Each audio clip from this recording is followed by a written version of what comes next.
Assalamualaikum warahmatullahi wabarakatuh. Pada pertemuan 7 ini tidak terasa ya, sudah mau tengah semester.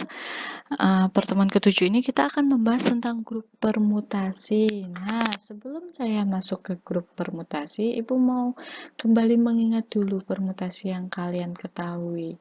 Sebelumnya kita meninjau dulu ya, tujuan pembelajaran hari ini adalah yang pertama, mengetahui dan menjelaskan definisi grup permutasi.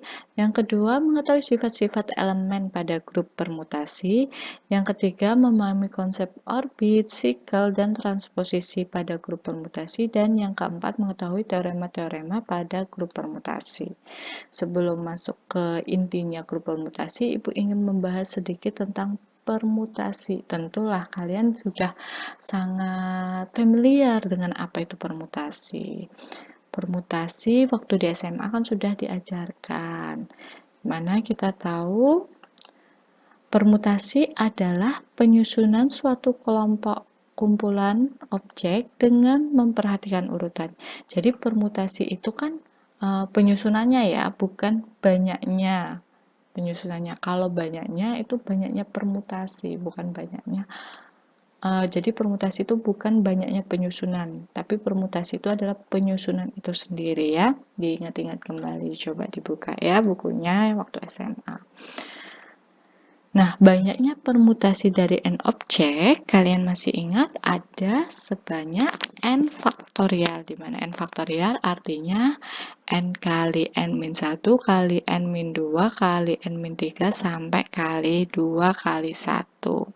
Sebagai contoh, kata ibu ini kan terdiri dari 3 huruf. Maka banyaknya permutasinya adalah 3 faktorial, berarti 3 kali 2 kali 1, yaitu 6. Permutasinya ada ibu itu sendiri, iup, bui, biu, uip, dan ubi. Jadi ada 6 di sini ya, permutasi dari 3 huruf tersebut. Nah, sehingga dapat dipandang permutasi sebagai fungsi bijektif dengan domain dan kodomainnya adalah kata awal dan aturan pemetanya sesuai permutasinya. Mungkin belum kebayang ya, di sini coba Ibu perlihatkan contoh bagannya. Kan tadi ibu bisa dipermutasi menjadi bui. Nah, di sini itu kan yang huruf pertama yang awalnya I ditempati oleh B. Huruf kedua awalnya ditempati oleh B diganti oleh U, dan huruf ketiga yang awalnya ditempati oleh U diganti I. Artinya I dipetakan ke B, B dipetakan ke U, dan U dipetakan ke I. Jadi kalau secara bagan seperti ini, I ke B, B ke U ke I. Nah, dari bagan ini kan dapat kita lihat bahwa ini adalah fungsi bijektif. Kenapa? Karena yang pertama, dia memenuhi sifat fungsi. Artinya untuk setiap elemen di sini akan ada tepat satu pasangan di sini. Oke, udah ada tepat satu kan? Berarti nggak ada yang selingkuh ya. Kemudian yang kedua, fungsi ini satu-satu. Pasangannya satu-satu, nggak ada yang bercabang di sini ya. Terus, fungsi ini juga pada, karena setiap anggota kodomain mempunyai pasangan. Karena dia fungsi yang injektif dan surjektif atau pada, maka dia fungsi bijektif, atau kalau kalian bisa lihat dia merupakan fungsi yang ideal. Setiap anggota domain dan kodomainnya mempunyai pasangan tepat satu, dia setia, nggak ada selingkuh, nggak ada nyeleweng gitu ya. Jadi ini adalah fungsi bijektif, jelas ya, bisa dilihat ya fungsi bijektif. Atau contoh yang kedua, ibu menjadi ubi, berarti I dipetakan menjadi U, B dipetakan menjadi B, dan U dipetakan menjadi I. Jadi seperti ini bagannya. Nah, jadi bisa dilihat ya, kalau permutasi itu merupakan fungsi bijektif. Jadi definisi 6.1 kita mulai dengan untuk suatu himpunan X tak kosong, fungsi bijektif dari X ke X disebut permutasi pada X. Berarti kalau tadi X-nya adalah himpunan huruf IBU. Permutasi pada IBU tadi ada 6. Nah, penulisan permutasi itu dapat melalui 3 cara, yaitu melalui cara yang pertama, bagan, seperti yang kalian tahu, kalian peta-petakan panahnya, yang tadi ibu menjadi bui berarti I ke B, B ke U ke I, bui. Kalau ibu menjadi ubi berarti I ke U, B ke B, dan U ke I. Kemudian cara yang kedua adalah matriks. Jadi yang semula ibu menjadi bui berarti I ke B, B ke U ke I. Jadi yang atasnya itu yang semulanya, yang bawahnya itu adalah hasil pemetaannya. Jadi I ke B, B ke U ke I. Atau yang kedua, ibu menjadi ubi, I ke U, B ke B, U ke I. Dan yang ketiga adalah dalam penulisan sikel. Jadi, ibu menjadi bui, berarti kan nulisnya dari I ke B, berarti I ke B, kemudian kita lihat B ke U, B ke U ke I, U kembali ke I. Nah, gitu ya nulis sikel itu. Jadi, dia lebih ringkas, cuma satu baris daripada dari bagan yang besar tadi, gambar, kemudian ke matriks 2 baris, kemudian kita buat ke sikel jadi 1 baris. Jadi nulis sikel itu untuk permutasi ibu menjadi bui berarti I kan ke B, I berarti ke B sini. Kemudian B di sini ke U, berarti B ke U. Jadi yang selanjutnya itu adalah hasil peta dari yang sebelumnya. I ke B. B itu kan hasil peta dari I. Di sini ya, yang ibu menjadi bui, I ke B. Terus B ke U ke I. U ke I kembali ke sini, berarti tutup dia. Kalau dia sudah kembali ke yang awal, berarti artinya dia dikurung tutup. Terus yang kedua, ibu menjadi ubi, berarti I ke U berarti I ke U. Terus kita lihat yang U ke I. Oh, udah kembali ke awal, berarti tutup. Terus B ke B, oh B kembali ke B. Jadi kita tulisnya seperti ini. Bisa dipahami? Oke, kita lanjut terlebih dahulu ya. Nah, selanjutnya teorema 6.2 mengatakan bahwa himpunan semua permutasi pada suatu himpunan X yang tak kosong yang disimbolkan dengan SX adalah grup atas operasi komposisi fungsi bulat ini. Jadi, SX itu kumpulan dari semua permutasi X ke X. Himpunan ini dengan operasinya. Berarti kan anggota-anggota SX itu kan fungsi-fungsi bijektif. Nah, operasi untuk elemen-elemen itu, operasi binarnya didefinisikan sebagai operasi komposisi fungsi. Nah, SX dengan operasi komposisi fungsi ini merupakan grup. Berarti kalau kita mau membuktikan grup, berarti ada 2 syarat pokok dan 4 syarat aksioma yang harus dipenuhi. Syarat pokoknya, yang pertama, tak boleh kosong. SX jelas tak kosong, karena untuk setiap X himpunan tak kosong, dapat kita buat permutasinya minimal permutasi identitas, minimal permutasi yang menyusut dirinya ke dia lagi. Seperti contohnya tadi ibu ke ibu lagi gitu kan. Nah, yang kedua akan ditunjukkan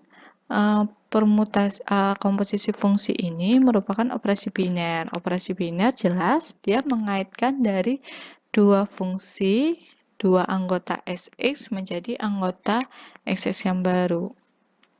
Mengaitkan 2 menjadi 1. Komposisi 2 fungsi pasti menghasilkan 1 fungsi, itu jelas. Nah, lebih lanjut, kalau untuk membuktikan ini diambil sembarang. Ini lebih lanjut untuk membuktikan dia operasi biner pada SX, artinya dia tertutup. Kalau operasi biner pada XX berarti dia mengoperasikan sembarang 2 elemen di SX akan kembali ke XX lagi. Berarti kita ambil sembarang sigma dan tau anggota XX, artinya sigma itu fungsi bijektif dari X ke X dan tau itu juga fungsi bijektif dari X ke X. Karena definisi XX tadi kan kumpulan fungsi-fungsi bijektif dari X ke X. Nah, berdasarkan definisi komposisi fungsi, diperoleh bahwa komposisi dua fungsi itu bersifat tunggal, artinya cuma ada tepat satu hasil dari komposisi dua fungsi. Dan komposisi dua fungsi bijektif hasilnya masih fungsi bijektif. Dari X ke X itu sifat dari komposisi fungsi. Jadi di sini terbukti bahwa operasi komposisi fungsi merupakan operasi biner pada XX. Artinya dia mengaitkan dua elemen di SX kembali ke XX. Jadi secara nggak langsung dia juga terbukti tertutup karena dia kembali ke SX lagi, kembali menjadi fungsi bijektif dari X ke X, berarti anggota SX. Kemudian yang ketiga, membuktikan sifat asosiatif. Untuk membuktikan sifat asosiatif, jelas dari sifat komposisi fungsi itu sendiri. Komposisi fungsi itu kan bersifat asosiatif, maka komposisi fungsi bijektif juga bersifat asosiatif. Terus yang selanjutnya, yang keempat, berarti harus menunjukkan kalau ada elemen identitas di X. Elemen identitasnya adalah I, di mana bersifat mengembalikan dia ke dia lagi. Jadi fungsi bijektif apabila dikomposisikan dengan fungsi identitas ini akan menjadi fungsi bijektif itu lagi.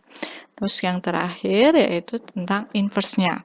Karena untuk setiap sigma anggota SX adalah fungsi bijektif, berarti kita pasti dapat menemukan inverse. Itu kan sifat fungsi bijektif ya. Fungsi bijektif pasti punya inverse, di mana kalau kita komposisikan akan hasilnya sama dengan fungsi identitas itu. Jadi, berdasarkan aksioma-aksioma tersebut, SX dengan operasi komposisi fungsi merupakan grup, yang kemudian kita sebut dengan grup simetri pada X.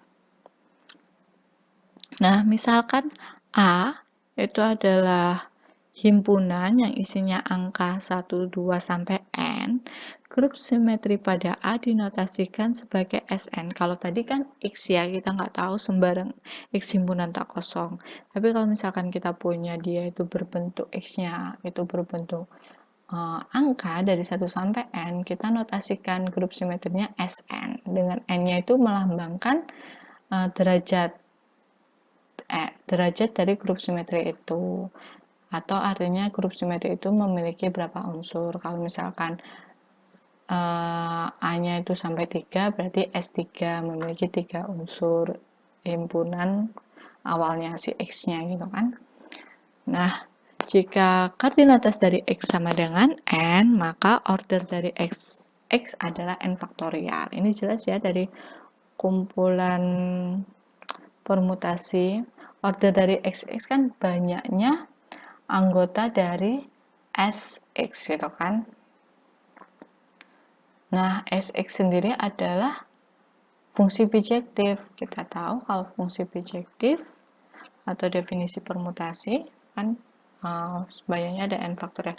Atau kalau kalian mau lihat buktinya bisa dari modul. Di sini Ibu tidak menjelaskan buktinya, cukup kalian ketahui jika koordinatas dari X itu adalah N, maka order dari SX adalah N faktorial. Artinya order berarti banyak anggota dari SX adalah N faktorial. Contohnya di sini Ibu punya S3, berarti ordernya adalah 3 faktorial, berarti banyaknya dia adalah 6 anggota.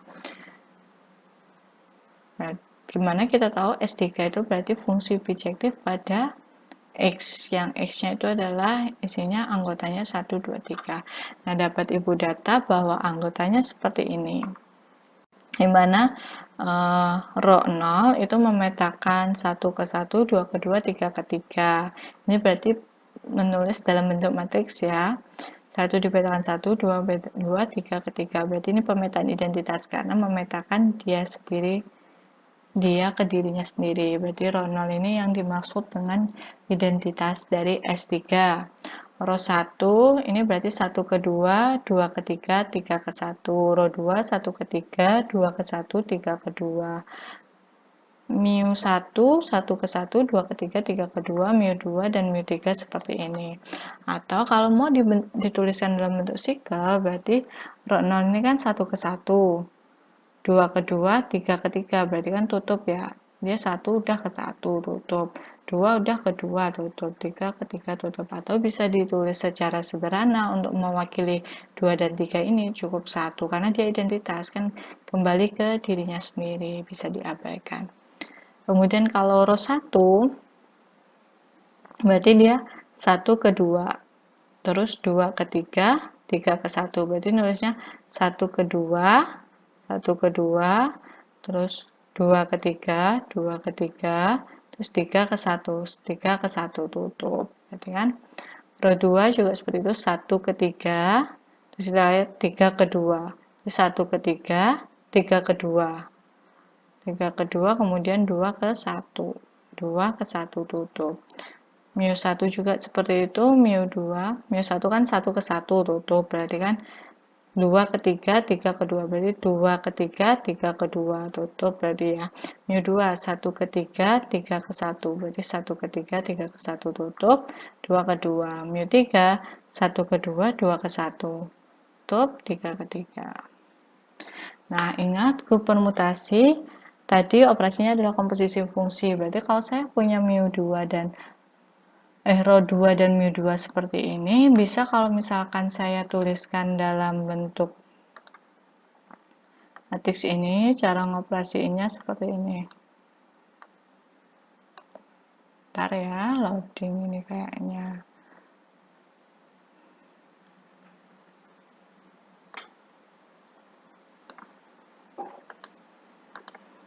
Jadi di sini, kalau permutasi, itu kan komposisi fungsi, berarti kita mulai dari belakang, kita mulai dari 1. 1 di sini kan dipetakan ke 3.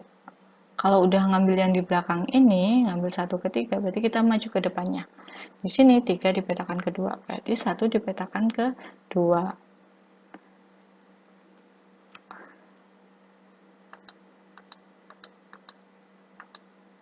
Selanjutnya, kita mulai dari 2. 2 di sini petakan kedua, 2 di sini dipetakan 1. Jadi kita mulai dari belakang. 1 kan ketiga. Udah nih, udah yang dari belakang kita ke depan. Tadi kan terakhir 3, berarti dimulai dari 3 di sini, 3 ke 2. Berarti kita punya 1 ke 2. Terus yang kemudian 2. 2 di belakang, 2 ke 2. Kita maju ke depan, 2 ke 1. Berarti ini 2 ke 1. Gitu kan? Di sini 3. Jadi kita mulai 3, 3 ke 1, 1 ke 3, 3 ke 1, 1 ke 3, berarti 3 ke 3. Jadi kita punya 1 ke 2, 2 ke 1, 3 ke 3, dimana ini sama dengan yang mana? 1, 2, 3, 2, 1, 3, sama dengan mu3. Ini sama dengan mu3, gitu kan?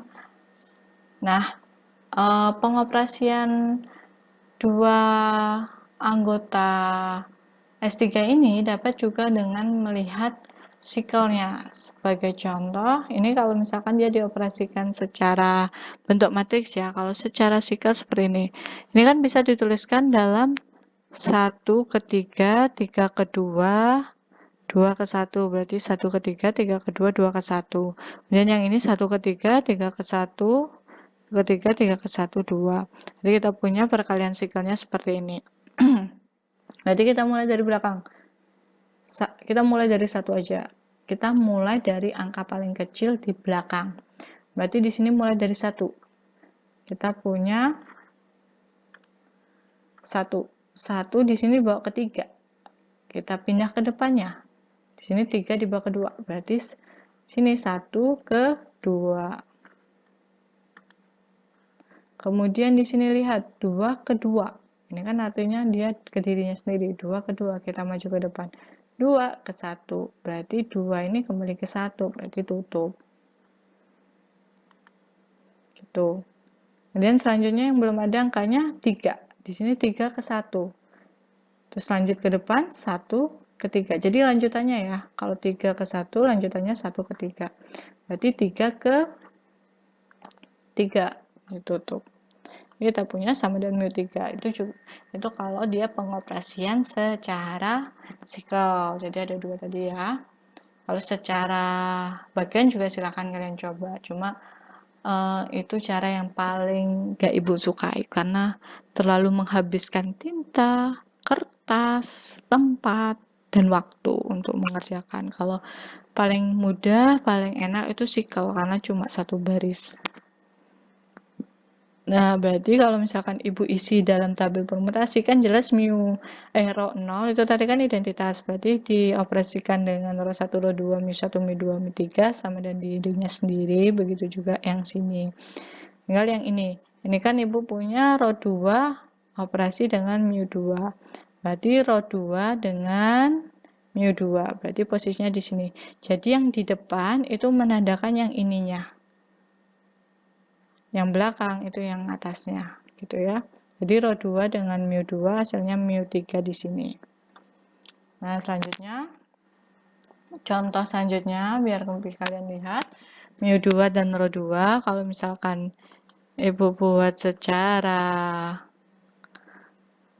operasi matriks lagi berarti punya 1 di sini 1 dengan 3. Sini 3 dengan 1, berarti 1 dengan 1. Kemudian yang di sini 2.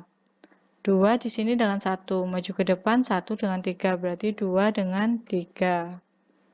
Di sini 3. 3 dengan 2. Maju ke depan 2 dengan 2, berarti 3 dengan 2. Dimana ini sama dengan dan apa tadi ya? 1, 3, 2. Sama dengan mu1 ya.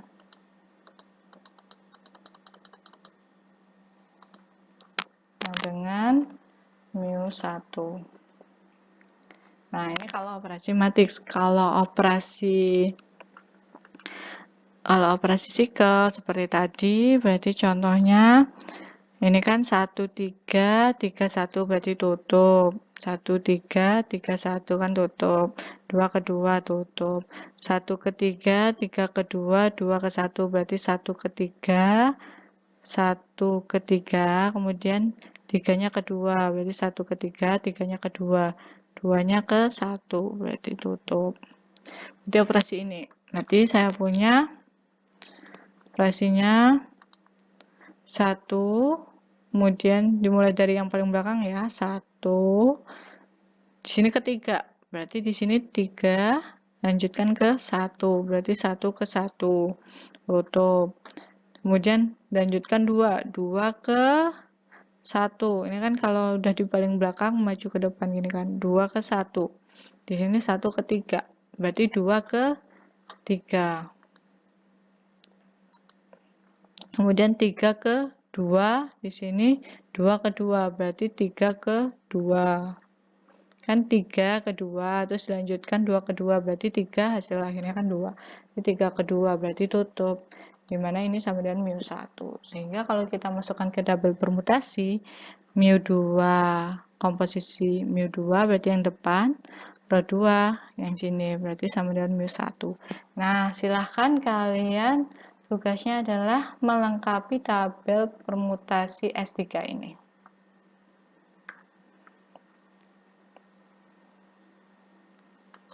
Kemudian definisi 6.5, tadi kan kita sudah menyebut sikel. Apa sih sebenarnya itu sikel? Kalau definisi formalnya, sikel itu seperti ini.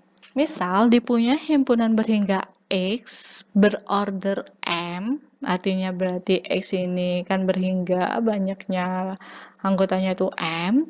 Sikel adalah permutasi dari himpunan bagian X1 sampai Xn di mana subset dari X berarti kumpulan dari anggota-anggota X sebanyak N ini sedemikian hingga bentuknya itu X1 dipetakan X2, X2 dipetakan X3, sampai X3 dipetakan Xn-1, X3 dipetakan ke X4 dan seterusnya sampai Xn-1 dipetakan ke Xn, kemudian Xn dipetakan kembali ke X1.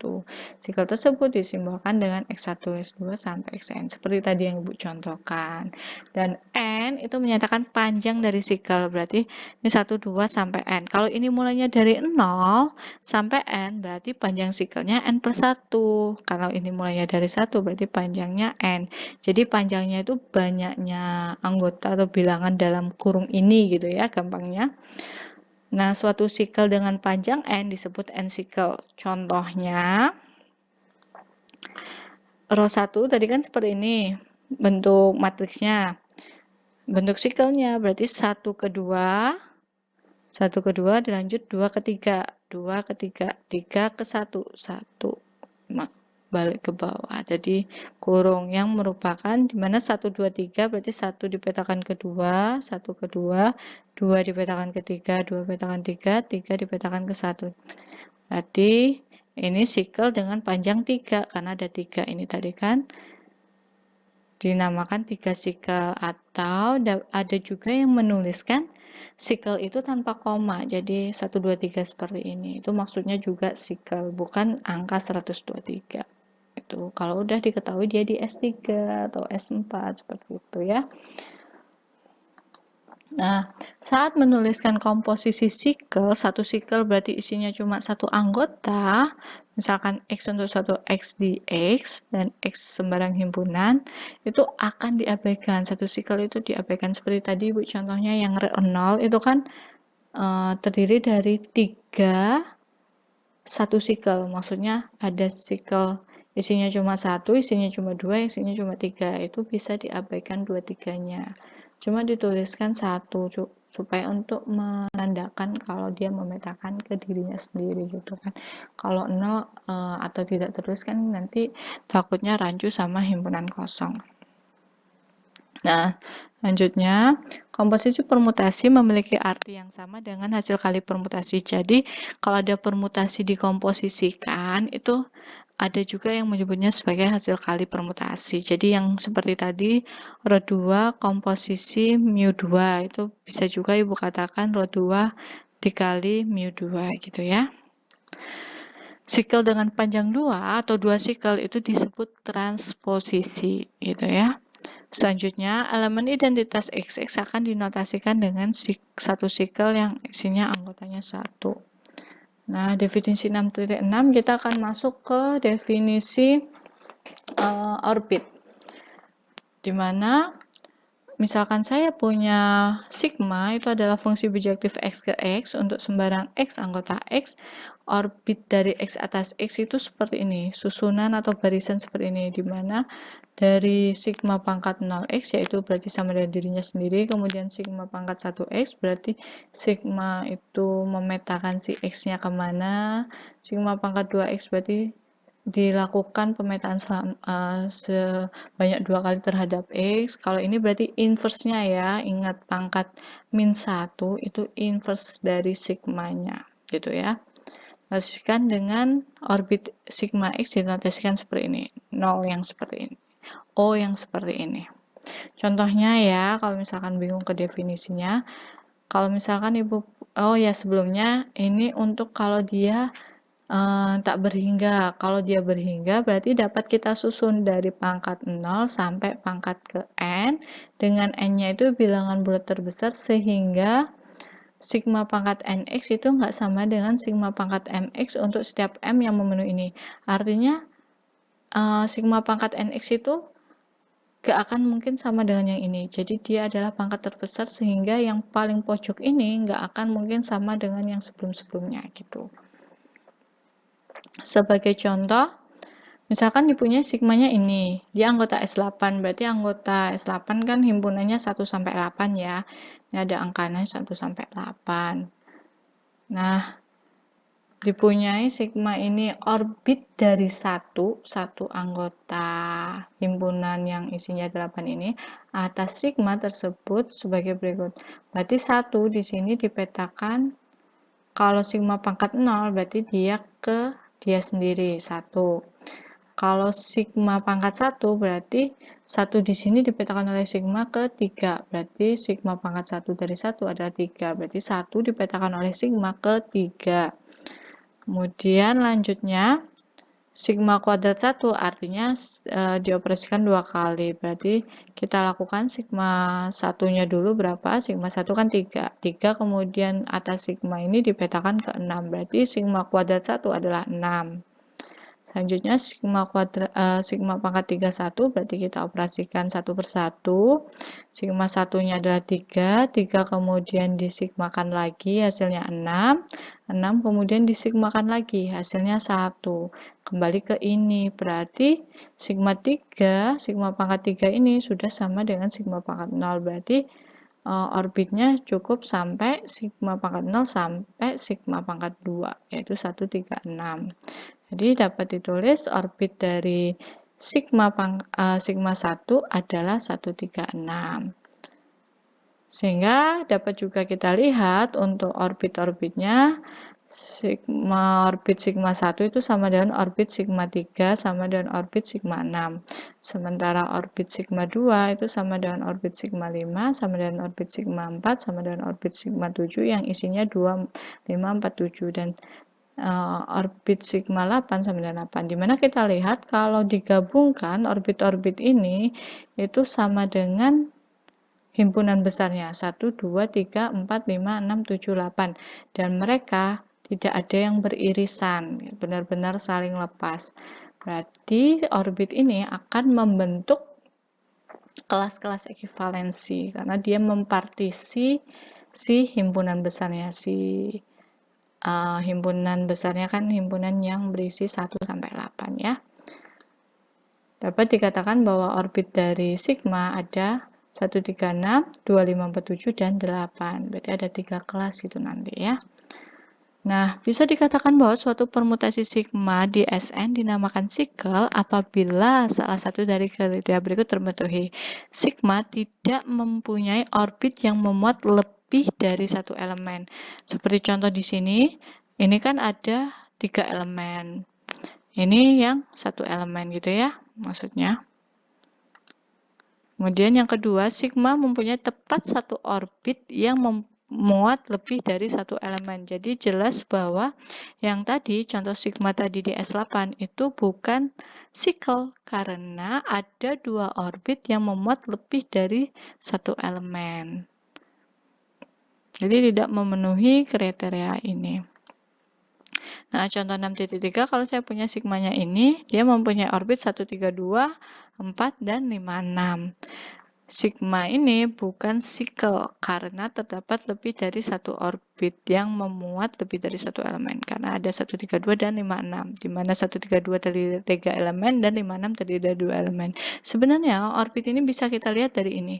Ini kan 1 ke 3, 3 ke 2, 2 ke 1. Ini jadi sikelnya lagi gitu. 4 juga 4 ke 4 sendiri, terus 5 ke 6, 6 ke 5. Jadi secara jelas juga terlihat bahwa orbit itu yang akan membentuk sikelnya gitu kan. Kemudian yang kedua, ini mempunyai orbit 1, 3, 4, 2, 5, artinya 2 ke 2, 5 ke 5. Jadi si sigma ini merupakan sikel karena terdapat tepat satu orbit yang memuat lebih dari satu elemen, yaitu 1, 3, 4.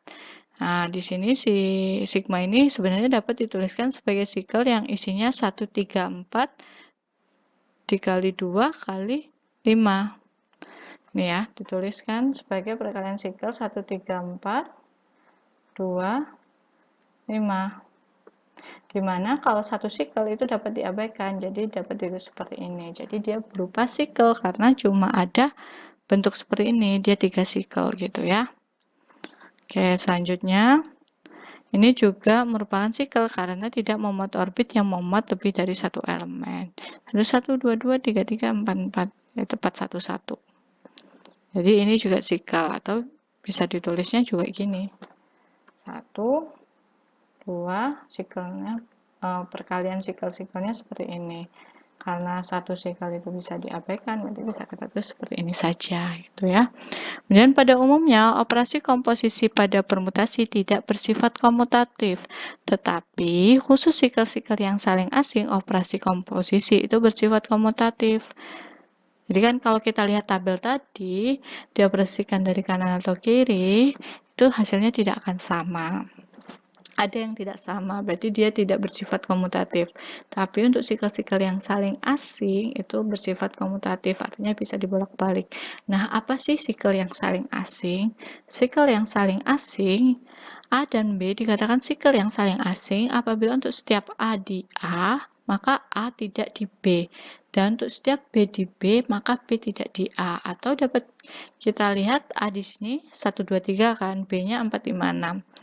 Nah, nggak ada anggota A yang di B dan nggak ada anggota B yang di A. Jadi A, B ini saling asing. Kalau yang ini ada 1, 2, 3, 4, 6. Berarti ada 3 anggota di A, itu juga anggota di B. Berarti A dan B tidak saling asing. Berdasarkan pendefinisian sikal pada definisi 6.5, berikut akan dijelaskan teorema-teorema yang berkaitan dengan sikal pada suatu permutasi. Yang pertama, untuk setiap permutasi lambda pada himpunan X, untuk setiap permutasi sigma pada himpunan X dapat dinyatakan sebagai hasil kali sikal-sikal yang saling asing. Nah, ini untuk buktinya bisa kalian lihat di modul, tapi di sini Bu kasih contoh. Untuk sigmanya seperti ini, yang tadi contoh anggota S8 tadi dapat dituliskan sebagai perkalian sikal 1 ke 3, 3 ke 6, kemudian 6 dilanjut ke 1, berarti 1, 3, 6, 1. Terus 2.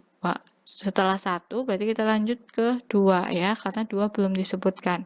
2 ke 5, 5 ke 4, 2 ke 5, 5 ke 4, 4 ke 7, 4 ke 7, 7 ke 2, 7 ke 2 balik.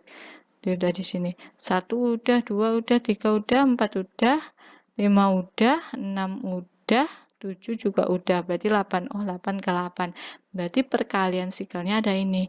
Ini saling asing karena sini sudah ada di sini, nggak ada di sini, dan nggak ada di sini. Berarti mereka saling asing, nggak ada anggota bersamanya. Nah, teorema 6.8, setiap permutasi dapat dinyatakan sebagai hasil kali sikal-sikal dengan panjang 2 atau transposisi. Jadi, setelah kita dapat mengubah suatu permutasi itu menjadi perkalian sikal yang saling asing, setiap permutasi itu juga dapat dinyatakan sebagai hasil kali sikal-sikal dengan panjang 2. Sebagai contoh di sini, kalau saya punya sikalnya itu 1, 2, 3, 4, 5, maka perkalian transposisinya itu 1 yang paling awal dengan paling akhir, kemudian diikuti dengan paling awal dengan yang kedua akhir, 1, 4, kemudian diikuti 1, 3, 1, 2. Urutannya harus seperti ini. Harus yang paling depan adalah 1 kali 1 dan 5. Kemudian selanjutnya 1, 4, 1, 3, 1. Karena kalau misalkan ini kita lakukan komposisi atau kita kalikan permutasinya, transposisinya akan diperoleh, berarti kan kita mulai dari belakang. Ini 1 ke 2. 1 ke 2. 2 di sini ada di depannya nggak ada. Di depannya ada? Ada. Nggak ada. Berarti 1 ke 2 aja. Dan kita lihat di sini. 2 ke 1, kita lihat depannya ada 1, oh ada 1 ke 3, berarti 2 ke 3, kan? Depannya ada 3 nggak ada, berarti 2 ke 3. Kemudian kita lanjut, di sini nggak ada 3, berarti kita mulai dari sana. 3 ke 1, 1 ada nggak di depannya? Ada, 1, satunya ke 4, berarti 3 tadi dibawa ke 4. Depannya lagi ada nggak? Nggak ada, berarti 3 dibawa ke 4 saja. Terus 4. Di sini nggak ada 4, berarti kita mulai dari sini. 4 dibawa ke 1, 1 dibawa ke 5. Berarti 4 dibawa ke 5. Jadi dia berlanjut ke depannya ya.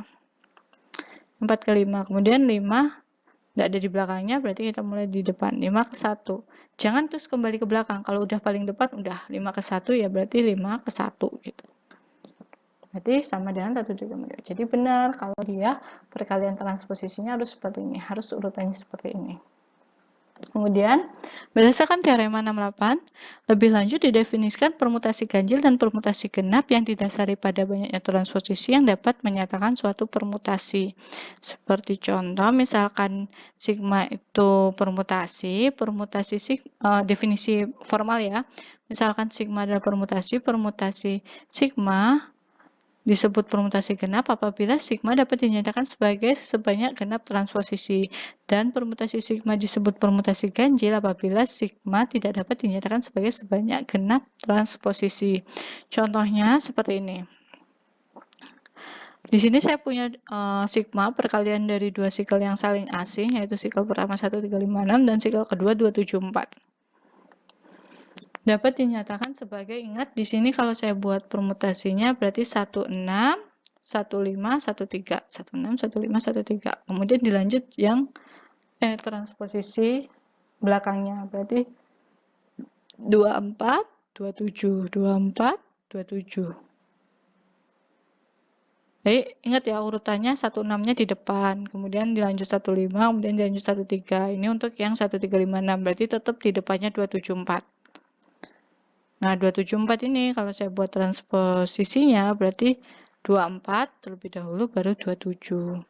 Jadi, sigma ini dapat dinyatakan sebagai 1, 2, 3, 4, 5. 5 perkalian 5 transposisi. Berarti, karena sigma ini dapat dinyatakan sebagai sejumlah ganjil transposisi, maka sigma merupakan permutasi ganjil karena transposisinya ada ganjil. Lebih lanjut, kalau misalkan saya punya 356274, berarti ini saya dapat nyatakan sebagai 36, 35 dikali 24, 27. Karena sigma dapat dinyatakan sebagai sejumlah genap transposisi, maka sigma merupakan permutasi genap. Nah, elemen identitas di Sn dengan n lebih besar 1, yakni identitasnya tadi kan ini kan simbolnya, itu sebenarnya dapat dinyatakan sebagai 1, 2, 2, 1. Mana 1 ke 2, mulai dari belakang ya, 1 ke 2, kemudian 2 ke 1, berarti 1 ke 1 kan. Terus 2 ke 1, 1 ke 2, berarti 2 ke 2. Nah, berarti 1 ini merupakan permutasi genap, karena dapat dinyatakan sebagai sebanyak genap transposisi. Kita ada 2. Khusus n sama dengan 1 disepakati saja kalau identitas ini merupakan permutasi genap, walaupun tidak dapat dinyatakan sebagai perkalian genap transposisi. Kan kalau misalnya cuma 1 kan berarti cuma ada ini doang kan, nggak mungkin bisa dikalikan sama yang lain, tapi disepakati kalau dia tetap permutasi genap. Jadi identitas dari grup permutasi itu adalah merupakan permutasi genap. Nah, selanjutnya kita masuk ke order. Masih ingatkah kalian dengan order elemen dari suatu grup? Order elemen G, elemen anggota G pada grup G merupakan N bilangan bulat positif terkecil sehingga G pangkat N sama dengan E. Artinya G dioperasikan sebanyak N kali sama dengan identitas. Nah, diketahui sigma ditulis sebagai sikel 1, 2, itu order dari sigmanya adalah 2, karena kita punya 1, 2 dioperasikan dengan 1, 2 itu sama dengan 1 di 2, 2 ke 1 berarti 1 ke 1, 2 ke 1, 1 ke 2 berarti 2 ke 2, dimana kita dapat tulis dia sebagai 1 aja, kan diabaikan ini, jadi sama dengan identitas. Berarti order dari sigma ini adalah 2. Order dari 1, 2, 3, sigma 1, 2, 3 adalah 3. Dapat kita lihat bahwa kalau misalkan, berarti dia ada 3 ini ya, kita operasikan. Kita operasikan 2 dulu, berarti 1, 2, 3 yang ini dulu. 1 ke 2, kemudian 2 ke 3, berarti 1 ke 3. Kemudian 3 di sini ke 1. 1 ke 2, berarti 3 ke 2. 2 ke 1, 1 ke 2. Nah, ini karena kita mau mengoperasikan ini dulu, baru dilanjut ini ya, jadi Ibu nggak langsung main ke depan. Nah, setelah ngoperasiin 2 ini kan bersifat asosiatif tadi, berarti boleh Ibu operasikan ini dulu ya. Setelah kita ketemu hasilnya yang dioperasikan 2 ini 1, 3, 2, baru kita lanjut 1 ke 3, kemudian 3 ke 1 berarti 1 ke 1. Kemudian 2 ke 1. Kalau udah paling belakang menuju depan. 2 ke 1, 1 ke 2 berarti 2 ke 2. 3 ke 2, 2 ke 3 berarti 3 ke 3 berarti sama dengan identitas sama dengan E. Nah, diketahui sigma yang merupakan perkalian sikel 1, 2, 3, 4, 5 ini dia berarti sikelnya saling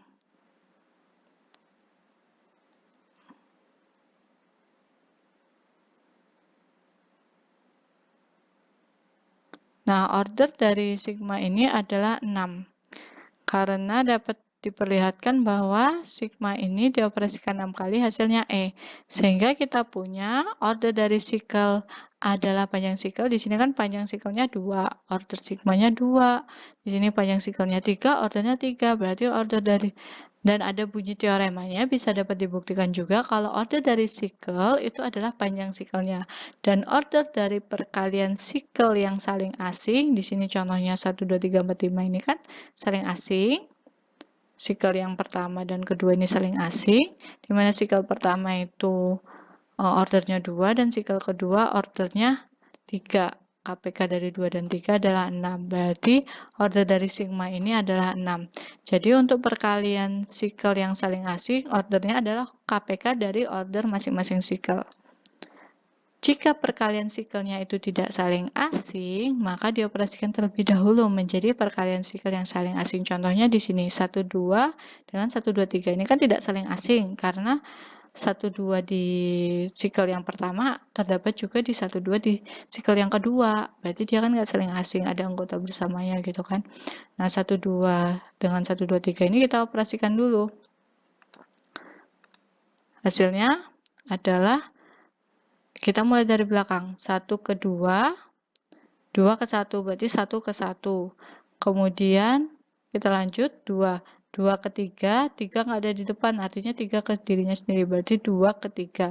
Kemudian mulai lagi dari belakang 3 ke 1, 1 ke 2, berarti 2 ke 2. Sehingga maka order dari sikel yang saling asing tersebut adalah 2, 3. Ini kan 1 kali 2.